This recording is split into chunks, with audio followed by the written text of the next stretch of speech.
Welcome to Horrified Stories, where fear comes to life. Don't forget to like, share, and subscribe for more spine-chilling tales. Let's start our today's story. I bought a haunted painting off an auction. There's something inherently fascinating about auctions. The room crackles with an electric sense of anticipation. Each race paddle a subtle contest of wealth and desire. I hadn't planned to buy anything that day. My trip to the estate sale was purely for the thrill of it, to observe. Yet, as fate would have it, I left the auction with something far more sinister than a bargain.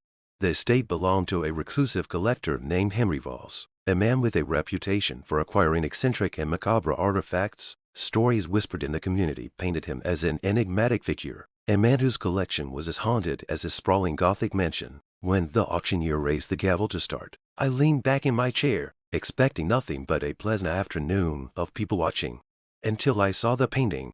It was introduced midway through the auction, pulled from behind a heavy velvet curtain. The murmurs in the room hushed instantly. The painting depicted a young woman standing in a moonlit field. Her dress was torn at the hem, her eyes wide and brimming with terror. The background was an amalgamation of chaotic brushstroke shadows blending into the suggestion of monstrous figures lurking behind her. The frame itself was intricate, carved with patterns that seemed to twist and writhe under the light.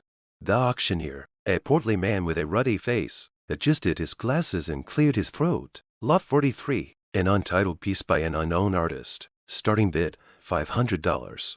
I'm not sure what compelled me to raise my paddle. Maybe it was the surreal beauty of the artwork or the whispered rumors I'd overheard about cursed items in Voss' collection. Whatever the reason, I bid, and I kept bidding. The battle for the painting was fierce, and when the gavel struck, I realized with a mix of exhilaration and dread that I had won. It wasn't until I returned home that the unease truly began. My apartment wasn't large, but it was comfortable. I propped the painting against the wall in the living room, planning to hang it later. It was evening, and the fading light of the day gave the woman's expression an even eerier quality. The way her eyes seemed to follow me around the room sent a shiver down my spine. It's just a painting, I muttered, more to myself than anyone else. But as the hours passed, I couldn't shake the feeling that something was off. Shadows in the room seemed darker than usual, that air heavier, and then there were the sounds. At first, it was subtle, the faintest rustling, like dry leaves stirring in a breeze. I checked the windows. They were closed. I turned off the ceiling fan. The noise persisted. Around midnight, I decided I was simply exhausted and let my paranoia get the better of me. I turned off the lights and went to bed, but sleep did not come easily.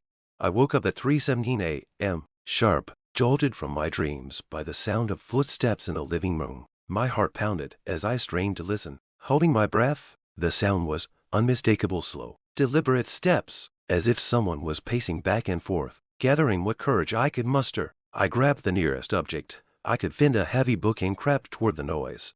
The living room was empty. The painting, however, was not where I had left it.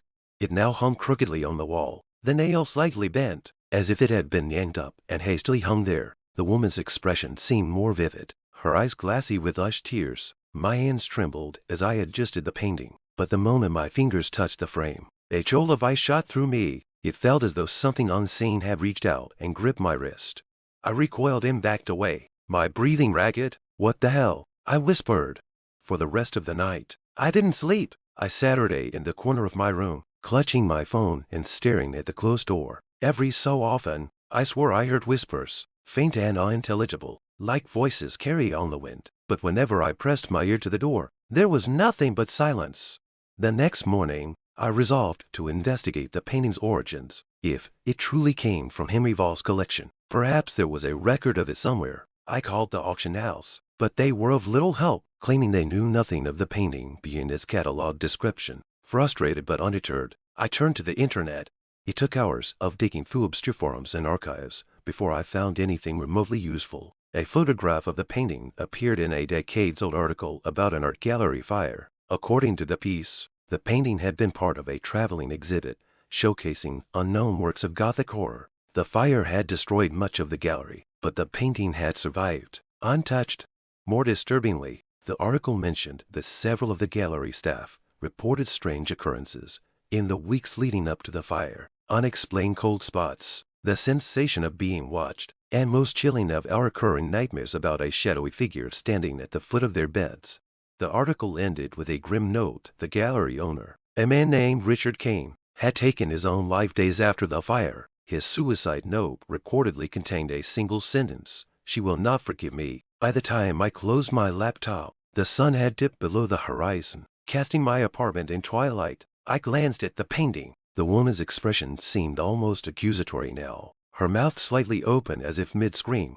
I couldn't take it anymore. I grabbed an old sheet from the closet and draped it over the painting. For the first time in hours, I felt a modicum of relief, as if blocking it from view had lessened its oppressive presence.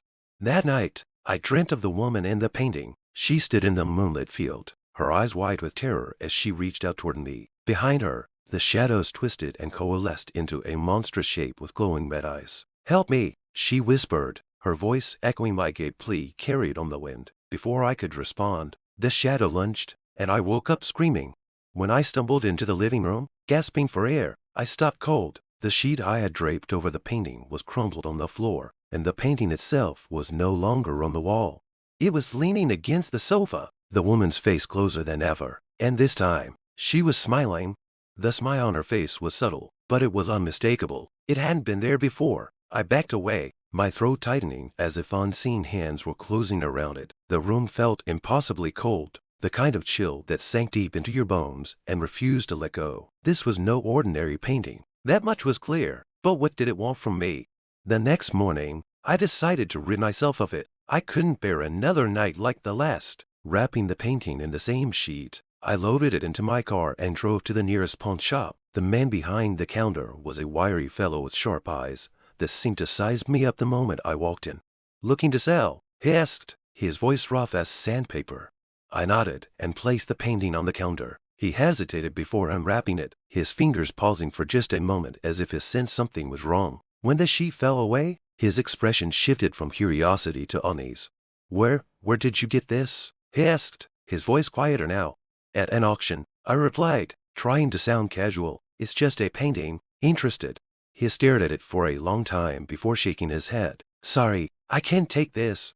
"Why not?" I pressed. "It's in good condition. Look at the craftsmanship on the frame alone." I said no. He snapped, his tone leaving no room for argument. "Take it and go." Confused and frustrated, I left the shop. I tried to more places, but the results were the same. Each shopkeeper seemed unnerved by the painting, refusing to even touch it for more than a few seconds. By the end of the day, I was back at my apartment, the cursed thing sitting in the passenger seat like an unwanted passenger.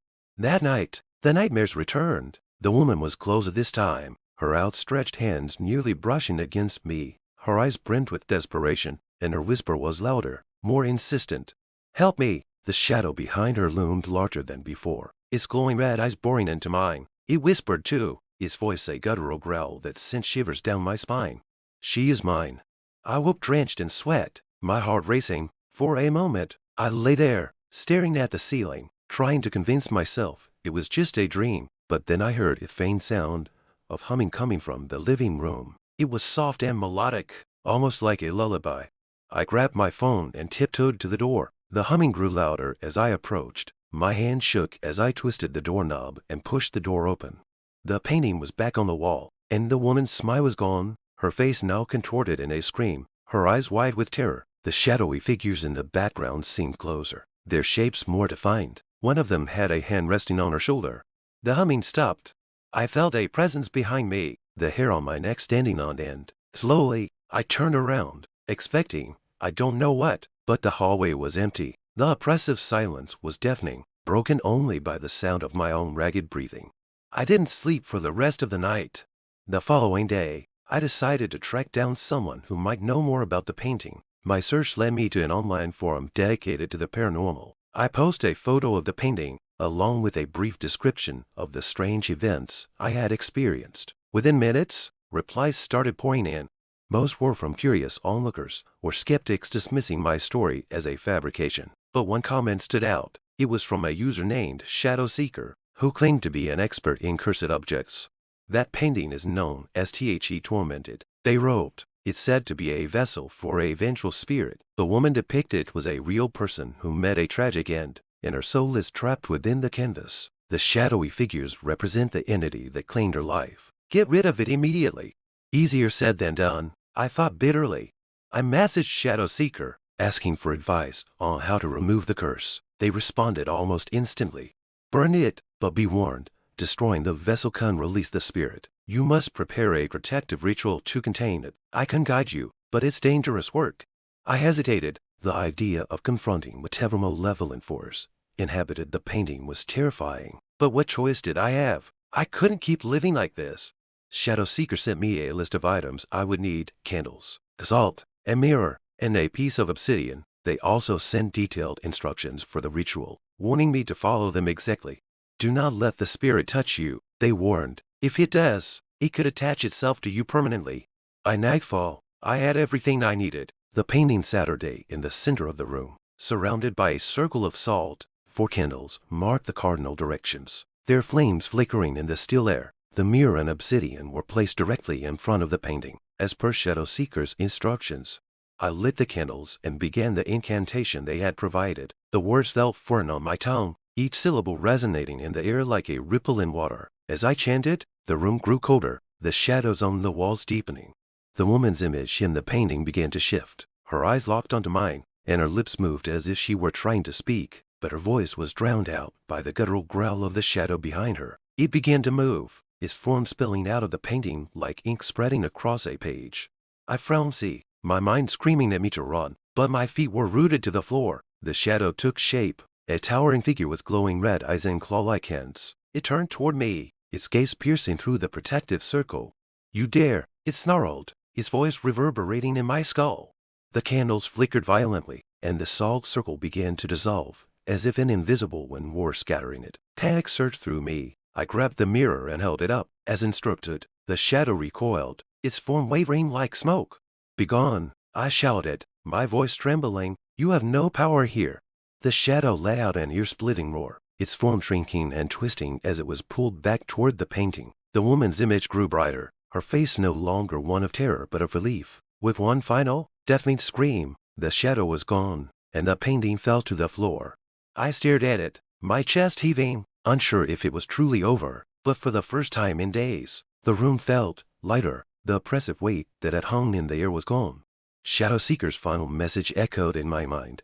If the ritual succeeds, the spirit will be freed. But be warned, not all spirits leave peacefully. As I reached for the painting, the faint sound of humming began again, this time coming from inside the mirror. The humming inside the mirror was soft at first, almost melodic, but as I leaned closer, it deepened, the tune warping into a distorted cacophony of whispers and growls. My grip tightened on the obsidian in my hand, the cool stone grounding me amidst the suffocating dread. I forced myself to look directly into the mirror. What I saw sent a shiver down my spine. The woman from the painting was there, her figure faint and ghostly. Her lips moved as if speaking, but no sound came through. Behind her, the shadow loomed once more, its glowing red eyes fixed on me. It reached out, its hand pressing against the surface of the mirror, the glass rippling like water.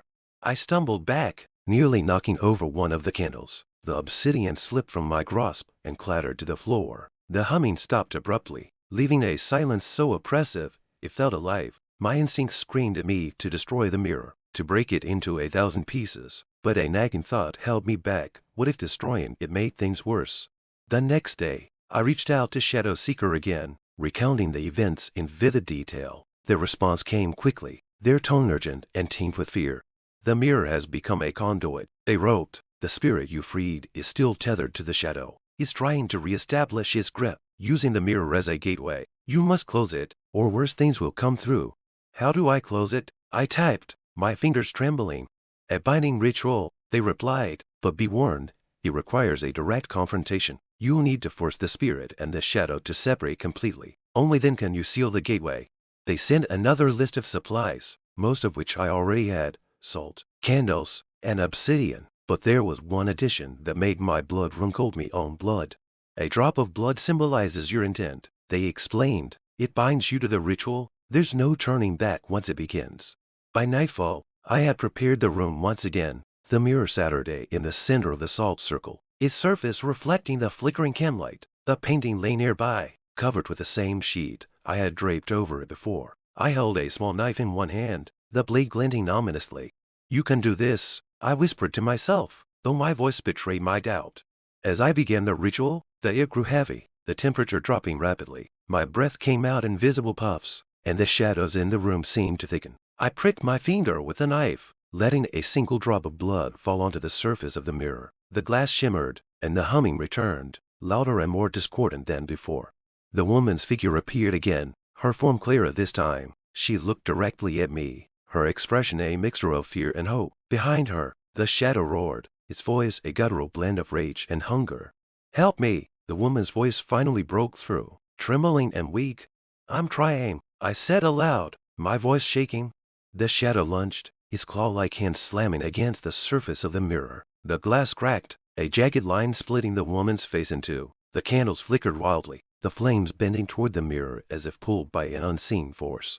I grabbed the obsidian and held it up, reciting the incantation Shadow Seeker had provided. The words felt heavy in my mouth, each syllable vibrating in the air. The shadow recoiled slightly, its form wavering like smoke caught in a gust of wind. "Separate," I shouted, pouring every ounce of willpower into the command. "You have no power here." The woman's figure began to glow, her form growing brighter as the shadow writhed and shrieked. It clawed at her, but she raised her hands, a blinding light emanating from her palms. The shadow let out one final, ear-splitting roar before it was forced back into the painting, its form dissolving into the canvas like ink absorbed by paper. The mirror shattered, the sound sharp and final. Shards of glass scattered across the floor, each one reflecting a faint, residual glow. The woman's voice echoed softly in the room, a single word that lingered in the air: "Free." I collapsed to the floor, my body trembling from the effort. The oppressive weight that had plagued my apartment for days was gone, replaced by an eerie stillness. For the first time, the air felt normal and heavy, not cold, just normal. I stared at the painting, now dark and lifeless. The woman's figure was gone, the canvas blank except for faint, chaotic brush strokes. It looked like any other piece of abstract art, devoid of the sinister presence it once held. Shadow Seeker's final message arrived shortly after. "You've done it," they wrote. "The spirit is free, and the shadow is bound. But be cautious. Such entities rarely vanish completely. If you ever feel its presence again, reach out immediately." I thanked them and promised to stay vigilant. But as I cleaned up the remnants of the ritual, I couldn't shake the feeling that something was still watching me. The sense of relief was fleeting, overshadowed by a lingering unease. That night, I slept deeply for the first time in days. No nightmares, no whispers, just the sweet oblivion of exhaustion. But when I woke the next morning, I found a single shard of the mirror on my nightstand. Its surface was impossibly smooth, reflecting not my face, but the faint outline of red ice. And the humming had returned.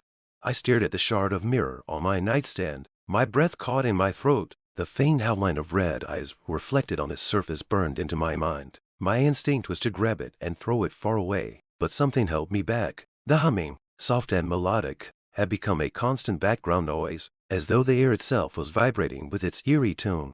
I tried to convince myself it wasn't real, but deep down, I knew better. For the next few days, I avoided the shard as best as I could. I left it untouched on the nightstand, but its presence was impossible to ignore. Every time I passed by, the humming seemed to grow louder, and the air around it felt cold and charged, like the moments before a thunderstorm. Even the blank canvas of the painting felt oppressive, as though the shadow's essence had seeped into the very walls of my apartment.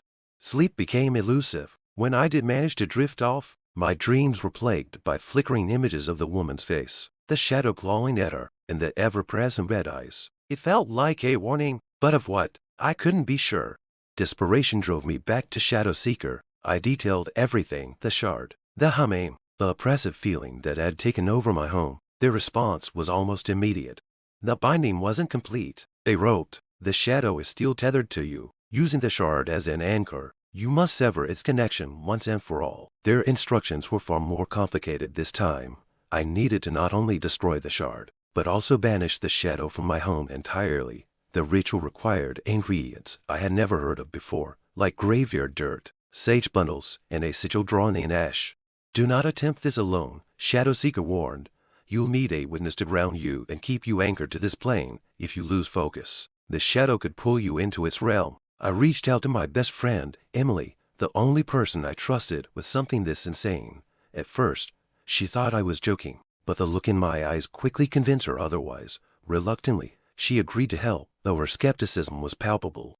By the time Emily arrived, I had gathered all the necessary supplies. The shard of the mirror Saturday in the center of the salt circle, its surface dull and lifeless, but still radiating that unsettling energy. Emily stood at the edge of the circle, her arms crossed tightly over her chest. "This is a lot," she said, glancing around at the candles and the symbols I had painstakingly drawn on the floor. "You don't have to believe me," I said, lighting the sage. "Just stay here and make sure I don't disappear or something." Disappear? Her voice wavered, but she stayed. The ritual began. The air grew heavy almost immediately, the temperature dropping as the candle's flames flickered. I chanted the incantation Shadow Seeker had sent, my voice steady despite the fear clawing at my chest. The shard of the mirror began to vibrate, a low hum emanating from it that matched the sound filling the room. As I continued, the shard surface darkened, the faint outline of red eyes becoming clearer, the room filled with an oppressive force, pressing down on my chest and making it hard to breathe. Emily gasped, her eyes wide as the shadow began to take shape above the shard. It was larger than before, its red eyes burning like hot coals, and its form shifting and writhing like smoke. "Keep going," Emily shouted, her voice breaking through my panic. I focused on the incantation, pouring every ounce of my will into the words. The shadow roared, a deafening sound that rattled the windows and made the candles flicker wildly. It lashed out, its claw-like hand slamming against the edge of the salt circle but unable to cross it. The sage burned brighter, its smoke curling around the shadow like chains. The sigil drawn in ash began to glow, its light intensifying with each word I spoke. The shadow shrieked, its form shrinking as the smoke tightened around it. "It's working," Emily cried, clutching the back of a chair for support. With one final shout, I thrust the obsidian into the center of the sigil, shattering the shard beneath it. The shadow let out a final, blood-curdling scream before it was pulled into the glowing sigil, its form dissolving into nothingness. The light flared, blinding us both, and then silence. When I opened my eyes, the room was still. The oppressive weight was gone, replaced by a profound sense of peace. The shard was nothing more than a pile of fine dust, and the sigil had burned itself into the floor, its outline faint but unmistakable. Emily stared at me, her face pale but her eyes filled with relief. "Is it over?" she asked, her voice barely above a whisper. I nodded, though a small part of me hesitated. "I think so." In the days that followed, my apartment felt lighter, as though a dark cloud had finally lifted. The painting remained blank, its canvas untouched by the horrors that had once lived within it. I disposed of it, along with the remains of the ritual, leaving no trace of the nightmare behind. Emily and I didn't talk much about what had happened. She'd seen enough to believe me, but neither of us wanted to dwell on it. Some things are better left unspoken. But even now, months later, I can't shake the feeling that something is still watching. Sometimes, late at night, I hear a faint humming, so soft it could almost be my imagination, almost. And every so often, in the corners of mirrors or the edges of shadows, I catch a glimpse of red eyes just for a moment before they disappear into the darkness. If you like this story, don't forget to hit the like button, share and subscribe the channel. Help us grow. Thanks for watching.